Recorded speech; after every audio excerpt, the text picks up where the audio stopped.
Hey y'all, I'm Holly. And I'm Pearl, and this is Hold My Sweet Tea.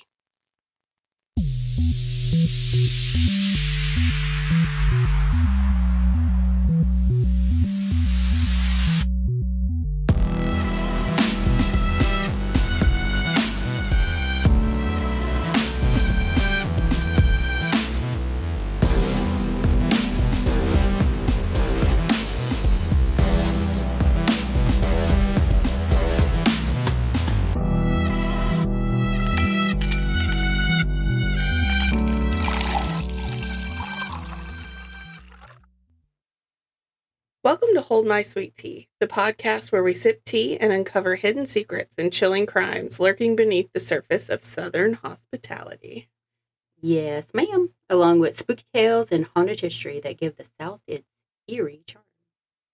Woo! Welcome, everybody, again. I think we do something silly every time. Yeah. Something different. It just depends on our mood, whether we're doing this like late evening or morning, because there's an energy in the morning and a delusionalness in the evening. Yeah. So you just got to decipher which one is which. It's like awake, Holly and Pearl, or asleep. Crazy Holly. Well, no. That's kind of all day. I was going to say crazy's all day. You know, everybody else rosé all day. We're just crazy. Crazy all day. I'm putting it on a t-shirt. That's going to be our first t-shirt available. Crazy all day. It's copyrighted right here. Right. Don't be stealing our t-shirt idea. Instead of a glass of wine, it's going to have a glass of tea. A Long Island. A Long Island iced tea. That's the jam right there. So, do we have anything to talk about before this episode? Because I think it's going to be a long one. Yeah, I guess we can just jump right in since it is rather lengthy. Yeah. Today I'm just going to cover a little dark history of New Orleans in general, but it's more focused on what was called Gallatin Street. So before the legalized area for prostitution, dance halls, and saloon in New Orleans known as Storyville was established, which a lot of people kind of know about Storyville now. It's been more publicized. There's books written on it, articles, lots of things. There was a much darker, sinister area known as Gallatin Street. Dun, dun, dun. Dun, dun, dun. If you walk east on Decatur Street today, you'll find yourself at the French Market. On a busy day in the market, the air is thick with the delicious smell of freshly brewed coffee, beignets, local food vendors. The sounds of jazz music fill the air as people stroll through the market, browsing everything from local crafts to fresh produce. Like, they literally have everything there. Like, you find little trinkets and all kinds of stuff. The market is a melting pot of cultures with vendors and shoppers from all over. Like, it's a whole vibe. Back in the early 19th century, however, this area was known as Gallatin Street and was one of the first vice districts in New Orleans. French Quarter is home to some of the most haunted buildings and some of the most aggressive ghosts in all of New Orleans. Gallatin Street at the time was a scene of decay. It was a damp, grimy place lined with dilapidated row houses made of rotting wood, and were home to some of the city's most ill-reputed characters. I guess that's where they get the House of Ill Repute for when they talk about a brothel or something. Mm-hmm. Within the tiny, unlit rooms of the houses on Gallatin Street, New Orleans residents and immigrants huddled together in deplorable conditions with no heat in the winter, and there were many times forced to stay in single rooms with many people during the heat of the summer. And you know how hot it gets here in the summer. It's like horrific. Like, you walk outside and you immediately are drenched in sweat. So can you imagine like a bunch of people hanging out in a room trying to sleep in this heat? Like, look, Louisiana heat? Mm-mm. I don't know how these people trying to sit in a room, let alone get right. Jiggy with it. I'd be outside all the time. I'm like, no, I need some breeze. Right. And some Febreze. Probably. So Looming. on top of that, of them all piled in rooms, and a lot of them feared going outside because Gallatin Street was no joke. It was a bad place. Some of the rooms even held pigs, chickens, and rotten produce to feed the animals. What? Like, I am sure it was like pungent in there. It's one thing to have pets inside. It's a whole nother situation when your farm is inside. Right? What? You're in the room next to the 2 pigs and the 4 chickens. Hungry? Grab an egg. Grab an egg, but not that one. It's rotten. So, according to a visitor to Gallatin Street in 1873, described the scene to a letter written to the Times-Picayune. And I will reference the Times-Picayune a lot because apparently they were writing articles all the time on this place. Mm-hmm. Quote, squalor and misery are sleeping above in chambers so dark and damp as the cold pavestones below. I guess he was there in the winter because it ain't cold. No. At all. The understaffed and poorly compensated police force was full of corruption and susceptible to bribes and known to exploit vulnerable women. Has that changed much? Obviously not. Well, let's give them benefit of the doubt. So maybe it happens a little less often. Less often, less frequent. But it still happens. So most of the police, particularly at night, would not even go into this area. With the corrupt officers outnumbering the honest ones, Gallatin Street was ruled by its sex workers, drunks, and criminals, and they reveled in their domination. This was the heart of New Orleans' criminal underworld. Here, dangerous criminals, sex workers, and street gangs mingled, plotted, and carried out their illicit activities. Cheap boarding houses, rowdy dance halls, brothels, and filthy saloons all crammed together lined the street. Gallatin Street was so lawless and dangerous that venturing out at night meant risking one's life. One visitor recalled about Gallatin Street in the Times-Picayune that it was a place where poverty and vice run races with want and passion. That's a little scary. Yeah, I don't want to be there. I'm glad I was never there. Mm-hmm. Yay. Right. Prostitution was known as New Orleans' second most profitable industry back in the day. A study done in 1858 on sex workers stated that once women were in the industry, they died within 4 years, and at least 50% of them had a venereal disease. That's only 50%. Only 50%. I know. I'm like, hey, they doing pretty good. But maybe it's because most of them died within 4 years. So, well. Or they just didn't know and they didn't get treated, or was there even treatment back then? Was there? So if they didn't die of the disease themselves, then the violent acts committed against them by drunken patrons, angry bar owners, ended up taking them out. New Orleans newspapers at the time of Gallatin Street's infamy had a consistent stream of published ads promoting potions, elixirs, and cure-alls for sexually transmitted diseases. Oh, looky there, Mehmed. Yep. So they were like, "Here, we're going to publish this in the paper. Come get your cream for your burning sensation. Come get your ice cubes." Yeah, your ice cube. Just put that on there. It'll be fine. Between 1841 and 1860, nearly 500,000 immigrants entered through the port of New Orleans. Most of the prostitutes on Gallatin Street were Irish immigrant women who didn't make it very far from the port. The constant influx of sailors and strangers through the port of New Orleans made Gallatin Street a haven for its notorious residents. Sailors were drawn to its abundant housing, drinking establishments, and entertainment of every kind. This also led to the rapid spread of venereal disease among the sex workers and patrons. With the area being so close to the Mississippi River and the dampness from the mud and rain, it was a thriving neighborhood for mosquitoes, which meant yellow fever ran rampant, and many innocent citizens, immigrants, and others have perished as a result. Some women were victims of violent crimes on Gallatin Street. Others were violent criminals themselves. So now we're going to get into some of the ladies of Gallatin Street. And they were pretty raw. The frou-frous? They didn't put up with anything, especially when it came to men. In the days following Mardi Gras in 1859, John Pfeiffer, a newcomer to New Orleans, experienced a less than fortunate encounter. On March 11th, Pfeiffer visited Archie Murphy's dance hall, a place of questionable reputation.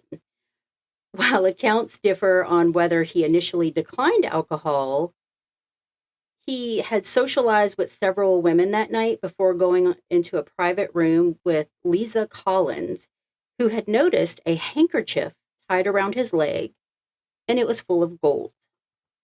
Here's my thing. Yeah.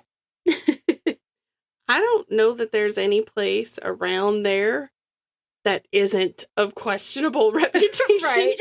So I'm pretty sure that whole area is yeah, no matter where questionable. you go inside, you are in a place of questionable reputation right there. Exactly. Very questionable. So he had such a good time that night, he returned the next day. So he began drinking whiskey, conversing with the madam, when the situation deteriorated. According to an article in the Times-Picayune, 4 women approached him, and one of them offered him a drink. As he accepted the drink, the others immediately seized him, forced his mouth open, poured the liquor down his throat. They weren't playing. What? They were like, shotgun this whiskey. Attack! So Pfeiffer quickly became incapacitated, either drunk, sick, drugged, or both, or all three. He was out of it. He was carried upstairs by the 4 women to, quote unquote, recover. While they helped him undress, one of them untied the handkerchief and stole the gold out of it from around his leg, which totaled to about $110, which was a lot back then. Yeah, I was going to say that's a lot back then. Now we're like, psh. I'd be like, That wasn't even worth the trouble. Right? So although the outcome of the incident remains unclear, Pfeiffer ultimately left Gallatin Street alive. Like, he was a lucky man. He shouldn't have went back at all. Now he's broke and Yeah. questionable things happen to him. But that's just an everyday occurrence on Gallatin Street. So it was nothing unusual. Women robbing men and picking their pockets all the time. Now, hold on to your sweet tea, because 2 of the most notorious criminals in Gallatin Street history were Delia Swift, a.k.a. Bridget Fury, and Mary Jane Bricktop Jackson. What kind of names? Good are Lord. those? They sound like tough girls. Like Fury and Bricktop. Yeah. I would be scared. You're going to have some trouble right there. Right? Their names are trouble. Our trouble. Bricktop had come to New Orleans with her Irish immigrant parents at a very young age. It's not said what happened to her parents, but she led a very rough life without them. I don't know if they passed from yellow fever or what happened, but she grew up on the streets of New Orleans, and she learned to fight for everything she had. Sometimes that's just how it is. Right. Bridget Fury, on the other hand, escaped to New Orleans from a penitentiary in Ohio, where she had been incarcerated for manslaughter for stabbing her husband to death. So keep this in mind while I tell you the next part. Oh my goodness. Okay? Both girls with street smarts and fiery red hair and around the age of 13. Yeah, I seen your face just drop. 13. 13? One of them was married. Oh my gosh. Yeah, I mean, I guess that was common practice back then. Yeah. I'm about to say something really gross, but do you know how many times I've heard and wanted to punch some man in the mouth for saying, if she can bleed, she can breed? Yeah, that's gross. Yeah. So this, like, brings me back to that same feeling of vomit. Great. Yeah. Fantastic. That made me sick. Thanks. But, yeah, so they were around the age of 13. They became two of New Orleans' most sinister female serial killers in history. Holy crap. Yeah. They would rob, beat, or stab anyone who shamed or did them wrong. Sometimes all of the above. They had no regrets. Sounds like it. None at all. At all. They ruled Gallatin Street and had quite the reputation. Like, they were out there like, I'm going to get what I want to get. And anybody that shamed them for doing sex work was especially on their radar. They did not hold back. Fury, Bricktop, and several other rough and tumble prostitutes formed the first ever all-female street gang in New Orleans, as well as in the United States. So they had an all-women street gang. They were like, this is our gang. Dang. We're going to get our bag.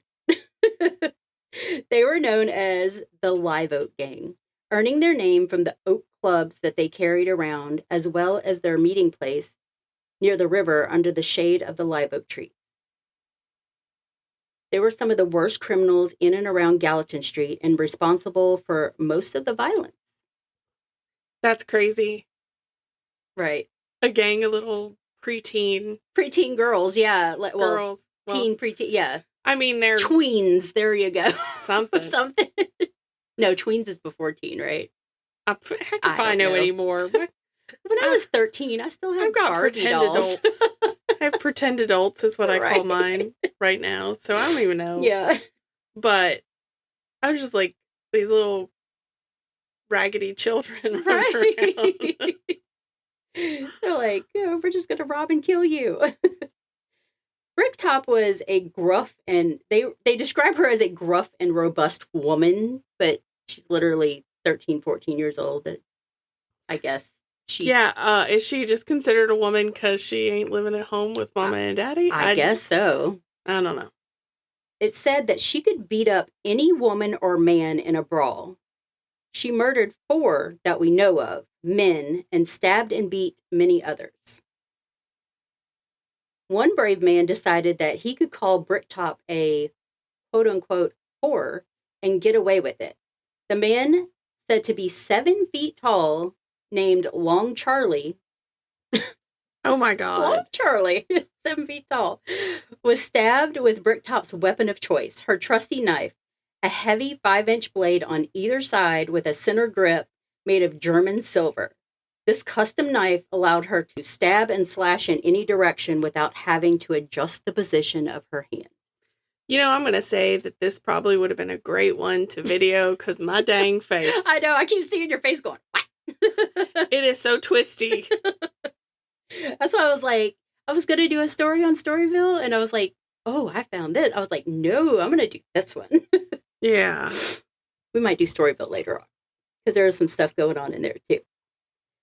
After serving jail time for the Long Charlie stabbing, Bricktop joined forces with a man named John Miller, a former boxer and misfit who lost his arm in a fight.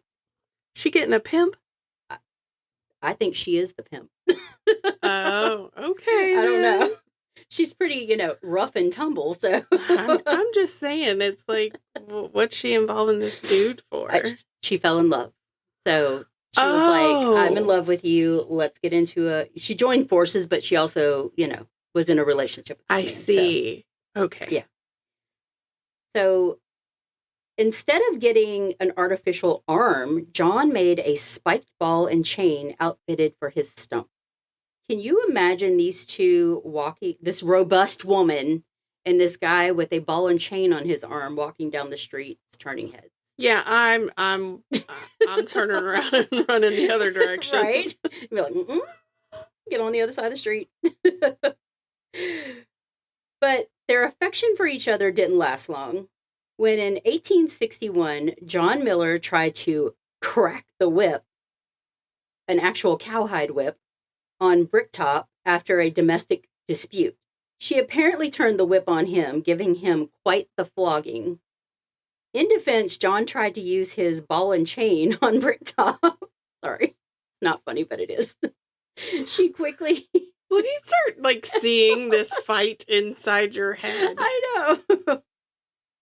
it's, yeah. It's a little comical, but also scary. Yeah. This is the most toxic mess Right. ever. So she quickly used his weapon against him, dragging him across the room. Then he tried to stab her. She bit his hand, used the knife to stab him repeatedly until he was dead. Oh no, not his good hand. Not his good hand.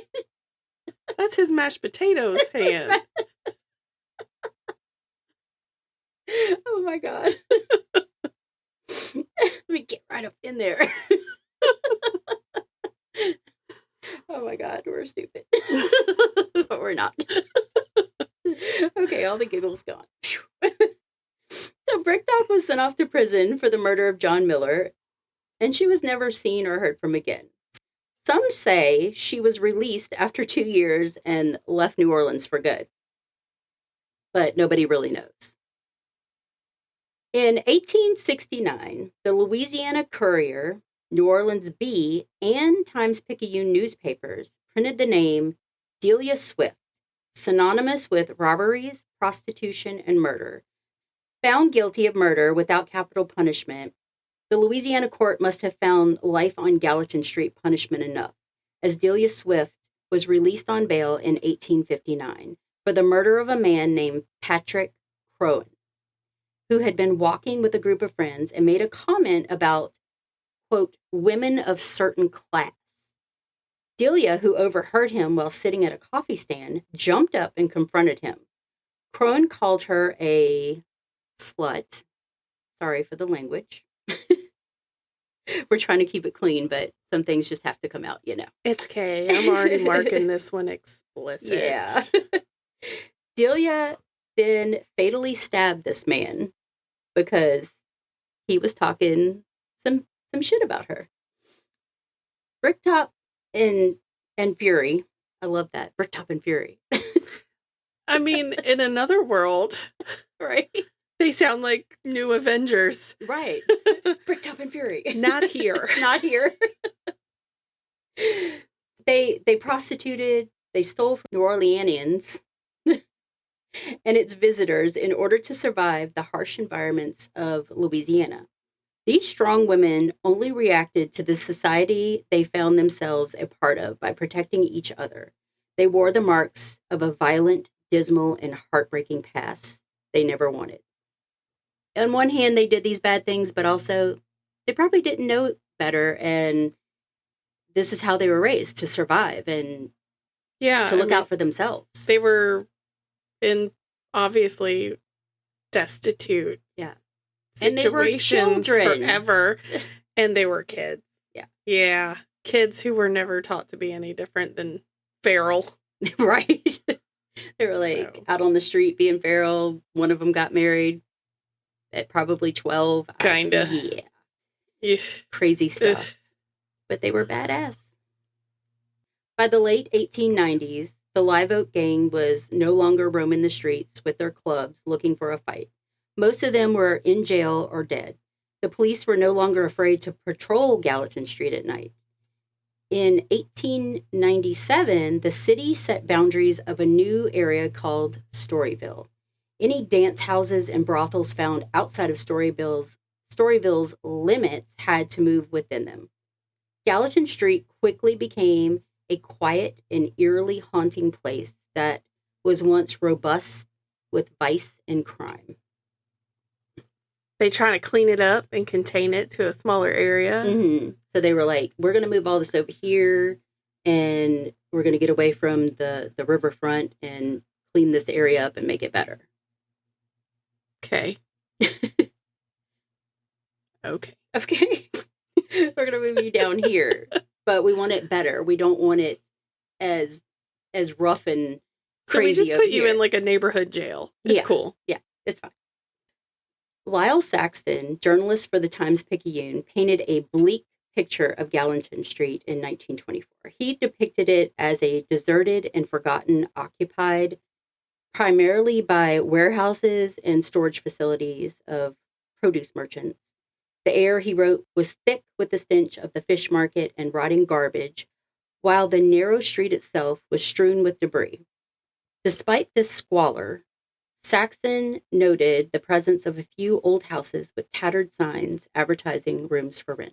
So Gallatin Street smelled like Bourbon Street. Pretty much. The stench from Gallatin Street moved over to Bourbon. Yes. Except during Taylor Swift and the Super Bowl when they cleaned it up and sprayed lemon stuff on it to make it smell better. Yeah, it's so but crazy. It does not smell good. No. It's yuck. Yeah.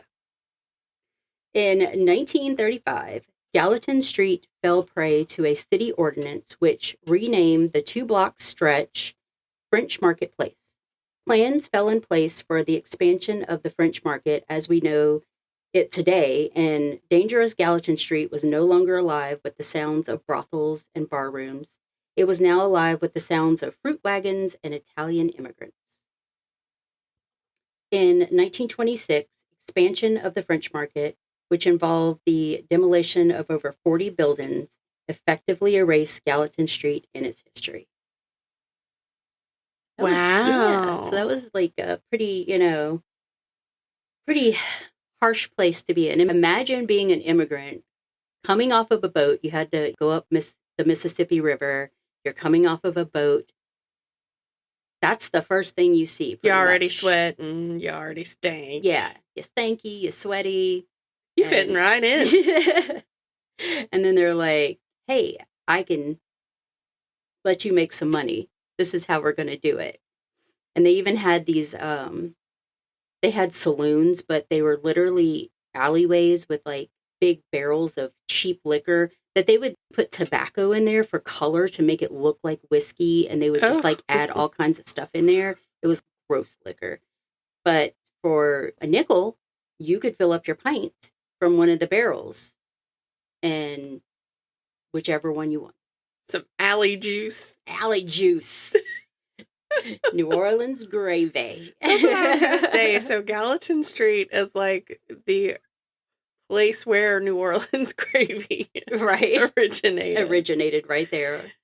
And then I can only imagine the gravy that was created there. Yeah, then it just mixed with baby gravy. Worst episode ever. I'm sorry. I am green, and it's not envy. Not envy. I know. I kept watching your face, and you were going, like, making these expressions. I'm like, oh, this is a good one. I like it. That's why I said this would have been a lovely one to have video of, because I'm sure my face was worth 1,000 words. Yeah, absolutely. Absolutely. So, yeah, and then they moved into Storyville after that, and Storyville was a much nicer place. A lot of the women had their own brothels there, so they owned the place. They ran the place, and people from all over would come to the New Orleans brothels. They had what was called a blue book, and it listed everything in there, and you could go from one to the other, whatever you wanted to do, the saloons and all that, but it was a much upper class like area. So it wasn't the dark, seedy Gallatin Street brothels. So it's like what they do when they moved them. They were like, here's some money. Let's be prettier. Right. Get some bathtubs. Yeah. Let's take regular baths, not, once a year. I don't understand how we moved out of Gallatin Street and into Storyville, and suddenly we're high class. Right. Sex workers. Okay. It just happened. They moved uptown. Like George Jefferson. They moving on up. Okay. But my thing is like when you're playing all this in your head, I'm just thinking women had to wear dresses back then. They had these thick petticoats and dresses on. Oh my gosh, they had layers. It's hot. I know they didn't take baths between Johns. Yeah. That Here we are. Me ill. More greenery. More greenery. Like, can you imagine that? That probably smelled just as bad as the streets. I'm probably not going to eat lunch today. This is going to be great for my diet. Right. Be fasting today. This is our new diet plan. If you want to, lose some weight, listen to our podcast. Get grossed out. That is not medical advice. No, absolutely not. It's not advice at all. But it's satire. Satire, yes. And, if you visit New Orleans and you want to go on any of the ghost tours or anything like that, they have several that will take you down to the French Market where Gallatin Street was, and they do a whole, spiel, and they tell you all about it. So they're fun. Yeah, they're really fun. And you can, you're standing in the area where all this happens, so it's like you're there. And then right behind the French Market is the U.S. Mint. So it was from the U.S. Mint all the way, and the French Market is huge. So it was a pretty big area. Yeah. And I feel bad for the people that had to be forced to live in that area because they didn't have anything. And, room next to pigs and chickens and rotted vegetables. Room next to it. They're rooming with it. Like with it. In the same room. We're going to put you in here with Porky. Like, you're not allowed inside the sty. However, that back corner over there, all yours. Don't touch my eggs. Don't touch my eggs. They're expensive. I had a thought last night when people were talking about the price of eggs because of this bird flu. Mm-hmm. Why hasn't the price of chicken gone up? That's a wonderful question. Ponder that. Although, I would love to share, since we're making people sick this morning, right? Especially myself. My brother has worked in chicken farms before doing chicken houses. And there's literally an illness that a chicken can catch that's like, called, I guess, they refer to it as melting. They literally look like they're melting off their own bones. Oh, it's disgusting. Yeah, and they lose all their feathers and stuff. Like, it's gross. My brother said working in there made him never want to eat chicken ever again. I bet. He's like, nah. Be grossed out too. It's what you have to consider when you're eating stuff that was once alive. Right. We're susceptible to so many things. So are they. Indeed. So, yeah. Melting chickens. Juicy. And brothels. Juicy melting chickens. Moist melting chickens. Oh, God. The moist word. No. Oh, my God. So if we've triggered you enough. Oh, happy day. Yeah. And grossed you out enough. I hope you guys really enjoyed this episode. Yeah, all the fun. So thank you for joining us on Hold My Sweet Tea. All sources used to create this episode can be found in the show notes. The music for this episode was created by Patty Salzetta. If you enjoyed this episode, please be sure to subscribe and leave us a review. You can follow us on Facebook, Instagram, TikTok, the interwebs, YouTube. And I'll just start leaving the links for all of that in the show notes, so I don't have to say them every time. Right. If you have a case you would like to hear, or even a ghost story or cool piece of Southern folklore, please email us at steeped@holdmysweettea.com, and steeped is STEEPED. That's right. So follow us everywhere so you don't miss a single thing. Hold My Sweet Tea is a Drunken Bee production. Y'all remember to stay safe out there, and just because we're dipping doesn't mean y'all can't keep sipping. Bye. Bye. And stay out of the brothels.